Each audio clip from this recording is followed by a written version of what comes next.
పుస్తకాలు పిల్లలు రండి, పుస్తకాలు కొనుక్కోండి, మీ జ్ఞానాన్ని పెంచుకోండి. ఇక నాకు కొన్ని ఇంపార్టెంట్ బుక్స్ కావాలి, దొరుకుతాయా? దొరకడానికి ఇక్కడ షాప్ పెట్టింది. సరే కానీ సార్, మీకు ఇంటికి రోజుకి ఎంత బేరం అవుతుంది? అంటే రోజుకి షాప్లో ఎంతమంది వస్తుంటారు? సరే కానీ అబ్బాయి, మొత్తం ఓకే, కానీ నువ్వు ఎందుకు అసలు ఆ మాస్క్ పెట్టుకున్నావు? నువ్వేమైనా సెలబ్రిటీయా? ఏమైనా షూటింగ్ చేస్తున్నారా ఇక్కడ? అసలు ఎవరు నువ్వు? మీరు బాగా కనిపెట్టావు సార్, చాలా తెలివైన వాళ్ళైతే. నేను ఎవరో తెలుసా? ఇక్కడ బాంబు పెట్టి మీ అందరిని పేల్చబోయడానికి వచ్చే టెర్రరిస్ట్ ని. ఇక్కడ ఎవరైనా అనిస్తే బాంబు పెట్టి పేల్చేస్తాను. అందరూ హ్యాండ్స్ అప్. రేయ్, నీకే కాదు నాకు కూడా తెలివితేటలు ఉన్నాయరా.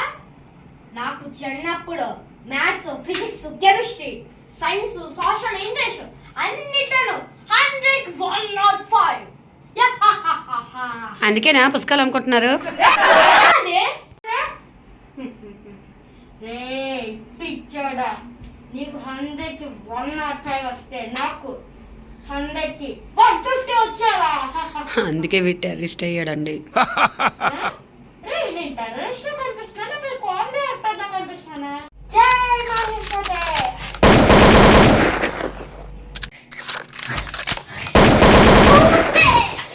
వీడిని చూస్తుంటే నాకు ఎందుకో పుస్తకాలు అమ్మేవాళ్ళ అనిపించట్లేదు.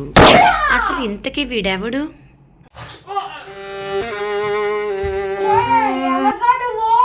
అయ్యి బాబాయ్, నేనే కార్కి భయపెట్టాలనుకుంటే ఏంటంటే నిజం చచ్చిపోయాడు. ఇప్పుడు ఎవరికైనా పోలీస్ కలిసి వస్తాం. నేను చెప్పాను ఆగరా, ఎక్కడికి పారిపోతున్నావు? ఎందుకు అంత తొందర? రే, పోలీసులు వచ్చారా?